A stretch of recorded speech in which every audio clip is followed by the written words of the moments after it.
Hello friends, तो आज हम लोग जानेंगे स्पाइनल कॉर्ड कंप्रेशन के बारे में। तो स्पाइनल कॉर्ड कंप्रेशन होता क्या है? तो ये जो होता है स्पाइनल कॉर्ड जो होता है वो कंप्रेस हो जाता है।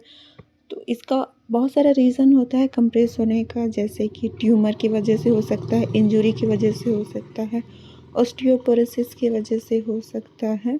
तो ये जो डिजीज़ कंडीशन है स्पाइनल कॉर्ड कंप्रेशन, तो आज इसमें जानेंगे कि स्पाइनल कॉर्ड कंप्रेशन में हम लोग केस प्रेजेंटेशन कैसे बनाते हैं। तो सबसे पहले इसमें हम लोग आइडेंटिफिकेशन डाटा लेते हैं पेशेंट का, जिसमें name, age, sex, ward number, bed number, education, occupation, marital status, religion, address, diagnosis, name of consultant और date of admission and date of discharge जो है वो आप लोग अपने हिसाब से लिखिएगा। उसके बाद फिर है चीफ कंप्लेंट्स पेशेंट का देखते हैं कि अगर पेशेंट हमारे पास आया है तो उसमें पेशेंट का क्या क्या कंप्लेंट्स हो। तो इसमें जो पेशेंट आया है उसका कंप्लेंट्स है कि बैक पेन है, टिंगलिंग है, मसल वीकनेस है, नमनेस है, loss of sensation in the feet and foot drop, मतलब कि जो पैर है वो प्रॉपर काम नहीं करे, क्योंकि स्पाइनल कॉर्ड में प्रॉब्लम हुआ है तो इसकी वजह से जो बॉडी मूवमेंट को कंट्रोल होता है वो नहीं प्रॉपर कंट्रोल कर पा रहा है, इसलिए। उसके बाद फिर देखेंगे हिस्ट्री ऑफ प्रेजेंट इलनेस, मतलब अभी पेशेंट का क्या प्रॉब्लम है। तो प्रेजेंट इलनेस में जो हिस्ट्री उसमें सबसे पहले देखेंगे मेडिकल हिस्ट्री, देन उसके बाद सर्जिकल हिस्ट्री। तो मेडिकल हिस्ट्री में जो पेशेंट का सिम्टम्स रहेगा वो इसमें देखेंगे, देन उसके बाद सर्जिकल हिस्ट्री। तो सर्जिकल हिस्ट्री में इसमें जो पेशेंट है वो प्लान कर रहा है सर्जरी के लिए। देन उसके बाद फिर है हिस्ट्री ऑफ पास्ट इलनेस, तो मतलब इससे पहले पेशेंट को क्या प्रॉब्लम था। तो इसमें पेशेंट जो है उसका पास्ट में कोई भी मेडिकल हिस्ट्री नहीं रहा है और सर्जरी भी इससे पहले पेशेंट को कोई नहीं हुआ है। देन उसके बाद फिर है पर्सनल हिस्ट्री।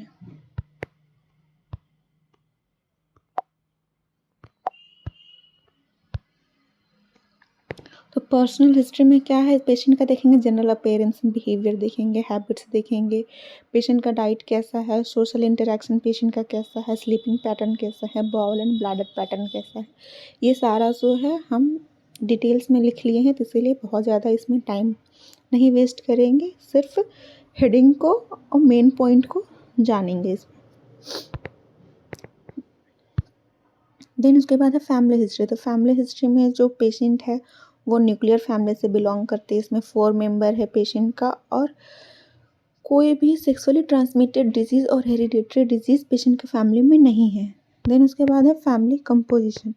तो फैमिली कंपोजिशन में जो पेशेंट है उसका 4 फैमिली मेंबर बताए हैं वो है। तो इसमें जितने भी फैमिली मेंबर्स है पेशेंट का उसमें सब हेल्दी है, बट जो पेशेंट है वो अनहेल्दी है। इसके बाद फिर फैमिली ट्री बनाएंगे। तो जो भी पेशेंट रहता है तो उसके फैमिली में कितने मेंबर्स है उसके हिसाब से फैमिली ट्री बनता है। तो हमेशा याद रखिएगा जब भी फैमिली ट्री बनेगा तो फैमिली ट्री हमेशा 3 जनरेशन का बनता है। देन उसके बाद है socio economic history. Socio economic history मतलब पेशेंट का इनकम कैसा है, कहाँ रहता है, ये सब के बारे में। फिर इन्वायरमेंटल हिस्ट्री मतलब कि पेशेंट का इन्वायरमेंट कैसा है। न्यूट्रिशनल हिस्ट्री मतलब पेशेंट जो है वो क्या क्या डाइट ले रहा है और डायग्नोस होने के बाद क्या क्या डाइट लेगा, डॉक्टर क्या एडवाइस किया है। उसके बाद फिर है फिजिकल एग्जामिनेशन। और फिजिकल एग्जामिनेशन में जनरल अपीयरेंस देखेंगे, मेंटल स्टेटस देखेंगे, पोस्चर देखेंगे, वाइटल्स देखेंगे, स्किन कंडीशन देखेंगे, हेड एंड स्काल्प देखेंगे, आई देखेंगे, नोज देखेंगे, माउथ एंड फेरिंग्स देखेंगे, फिर नेक देखेंगे, चेस्ट देखेंगे, एब्डोमेन देखेंगे, एक्सट्रीमिटीज़ देखेंगे और बैक देखेंगे। तो इसमें स्पाइनल कॉर्ड कंप्रेशन हुआ तो हम लोग इसमें बैक में ज़्यादा फोकस करेंगे। तो इसमें हम लोग देखेंगे कि डिफॉर्मिटीज़ जो है वो फाउंड हुआ है पेशेंट का बैक में। उसके बाद फिर जेनाइटल एंड रेक्टम देखेंगे। उसके बाद फिर है लैब इन्वेस्टिगेशन। तो लैब इन्वेस्टिगेशन में पेशेंट का हीमोग्लोबिन लेवल चेक करेंगे, आरबीसी चेक करेंगे, डब्ल्यूबीसी चेक करेंगे, कैल्शियम चेक करेंगे, ये सारा डायग्नोस्टिक इवैल्यूएशन। उसके साथ ही अदर इन्वेस्टिगेशन करेंगे जिसमें फिजिकल एग्जामिनेशन करेंगे। तो फिजिकल एग्जामिनेशन में ही पता चल जाएगा कि पेशेंट का बैक में डिफॉर्मिटी है। उसके बाद फिर एमआरआई करेंगे, सीटी स्कैन करेंगे और लंबर पंक्चर करेंगे। उसके बाद फिर अगर पेशेंट को हम लोग इन्वेस्टिगेशन कर लिए हैं तो उसमें अगर पेशेंट का प्रॉब्लम फाइंड आउट हो गया है तो उसके हिसाब से जो डॉक्टर एडवाइस करेगा तो उसके हिसाब से मेडिसिन देंगे। तो पेशेंट का इसमें मेडिसिन चलेगा वो रहेगा डेक्सामेथासोन रहेगा, नॉरफ्लॉक्सासिन रहेगा, उसके बाद फिर पेंटोप रहेगा, डाइक्लोफेनेक रहेगा और पैरासीटामोल रहेगा। इसका एक्शन क्या है, साइड इफ़ेक्ट्स क्या है, नर्सेस रोल क्या है, ये सारा इसमें मेंशन किया हुआ है। देन उसके बाद है एनाटॉमी एंड फिजियोलॉजी। तो एनाटॉमी एंड फिजियोलॉजी में हम लोग देखते हैं कि पेशेंट का कौन सा पार्ट अफेक्ट हुआ। तो इसमें पेशेंट का स्पाइनल कॉर्ड अफेक्ट हुआ है तो इसमें स्पाइनल कॉर्ड का फिगर बनेगा। उसके बाद स्पाइनल कॉर्ड क्या है, तो स्पाइनल कॉर्ड के बारे में इसमें डिटेल्स में लिखा हुआ है, उसका फंक्शन क्या है ये भी लिखा हुआ है, आप लोग देख लीजिएगा। देन उसके बाद फिर डिजीज़ कंडीशन, मतलब डिजीज़ कंडीशन क्या है पेशेंट का। तो इसमें स्पाइनल कॉर्ड कंप्रेशन है तो इसमें स्पाइनल कॉर्ड का ही फिगर बनेगा। और जो कंप्रेशन हुआ है तो यहाँ पर बीच में देखिए प्रॉपर दिखाया जा रहा है कि उसका स्पाइनल कॉर्ड जो है पेशेंट का वो कंप्रेस हुआ है। उसके बाद फिर है ये देखिए यहाँ पर जो स्पाइनल कॉर्ड है पेशेंट का वो कंप्रेस हुआ है। उसके बाद फिर स्पाइनल कॉर्ड कंप्रेशन, मतलब ये डिजीज़ कंडीशन क्या है। तो इसके बारे में कि ये जो डिजीज़ कंडीशन है ये एक डिसऑर्डर है जो कि स्पाइनल कॉर्ड पे प्रेशर डालता है, इसका इंसिडेंस कितना है उसके बारे में पूरा लिखा हुआ है। देन उसके बाद फिर कॉजेज़, मतलब स्पाइनल कॉर्ड कंप्रेशन जो है उसका होने का क्या क्या कारण हो सकता है। तो इसमें हम दो बॉक्स बनाते हैं, बुक पिक्चर और पेशेंट पिक्चर। बुक पिक्चर मतलब क्या क्या कारण हो सकता है वो हम लोग मेंशन करते हैं। पेशेंट पिक्चर मतलब पेशेंट को एक्चुअल में क्या प्रॉब्लम है। तो इसमें बुक पिक्चर में है कि फ्रैक्चर की वजह से जैसे इंजरी हो गया, haematoma, tumours, abscess, herniated disc, osteoporosis, ये सब की वजह से हो सकता है। लेकिन मेरे पेशेंट में जो स्पाइनल कॉर्ड कंप्रेशन है वो फ्रैक्चर की वजह से, तो इसीलिए हम लोग पेशेंट पिक्चर में फ्रैक्चर के पास में टिक करेंगे। देन उसके बाद फिर पैथोफिजियोलॉजी, मतलब जो स्पाइनल कॉर्ड कंप्रेशन हुआ है तो वो कैसे कैसे अकर हुआ।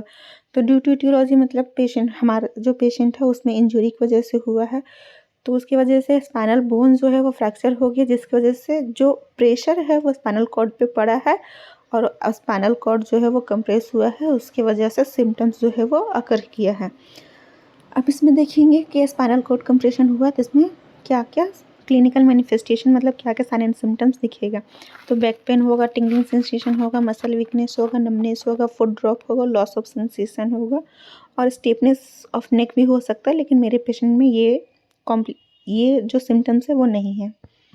उसके बाद फिर डायग्नोस्टिक इवैल्यूएशन मीन्स कि पेशेंट का प्रॉब्लम को कैसे आइडेंटिफाई करेंगे। तो हिस्ट्री कलेक्शन करेंगे, फिजिकल एग्जामिनेशन करेंगे, सीटी स्कैन करेंगे, एमआरआई करेंगे, माइलोग्राम करेंगे, लंबर पिक्चर करेंगे। उसके बाद फिर मैनेजमेंट कि स्पाइनल कॉर्ड कंप्रेशन हुआ तो उसको मैनेज कैसे करेंगे। तो डेक्सामेथासोन देंगे, डाइक्लोफेनेक देंगे, नॉरफ्लॉक्सासिन देंगे, पेनफोर्टी देंगे एंड पैरासीटामोल देंगे पेशेंट को।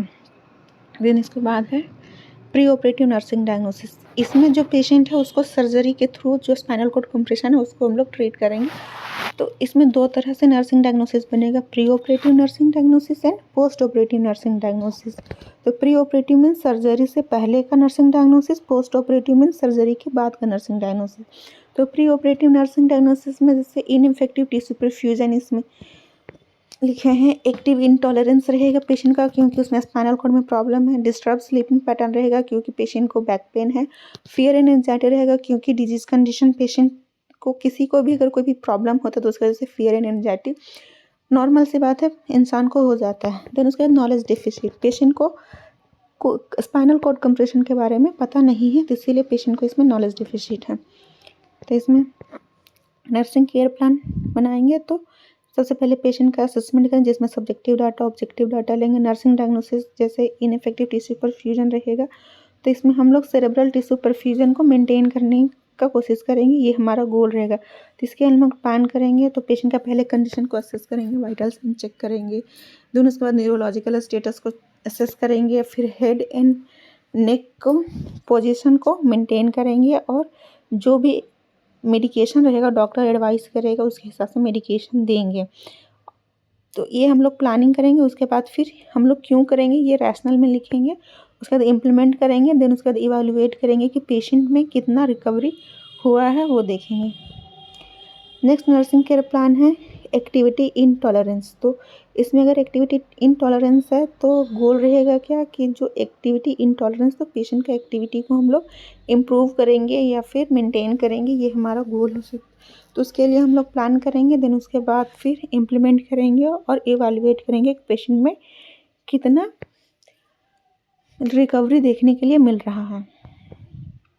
देन उसके बाद नेक्स्ट नर्सिंग डायग्नोसिस है डिस्टर्ब स्लीपिंग पैटर्न। तो अगर स्लीपिंग पैटर्न डिस्टर्ब है पेशेंट का, तो हम लोग पेशेंट का स्लीपिंग पैटर्न को इसमें इम्प्रूव करेंगे through nursing care and medication, अगर डॉक्टर एडवाइस किया है तो। नेक्स्ट है post operative nursing diagnosis. Post operative nursing diagnosis में अगर पेशेंट को सर्जरी हुआ तो सर्जरी की वजह से पेन रहेगा, तो एक्यूट पेन रहेगा, बॉडी टेम्परेचर इंक्रीज रहेगा, इम्बैलेंस न्यूट्रिशन रहेगा, डिस्टर्ब बॉडी इमेज रहेगा और रिस्क फॉर इन्फेक्शन हो सकता है। तो इसमें जो नर्सिंग केयर प्लान बनाएंगे, तो पहला एक्यूट पेन है, तो अगर पेन रहेगा पेशेंट को, तो इसमें हमारा गोल रहेगा कि पेशेंट का पेन को हम लोग रिड्यूस करेंगे, जिसके लिए हम लोग नर्सिंग केयर देंगे पेशेंट को, और साथ में जो डॉक्टर एडवाइस करेगा वो मेडिकेशन देंगे, उसके थ्रू पेशेंट का पेन को रिड्यूस करेंगे। नेक्स्ट है रेस्ट बॉडी टेम्परेचर। अगर बॉडी टेम्परेचर अगर इंक्रीज है पेशेंट का, तो हम लोग बॉडी टेम्परेचर को मेंटेन करने का कोशिश करेंगे इसमें।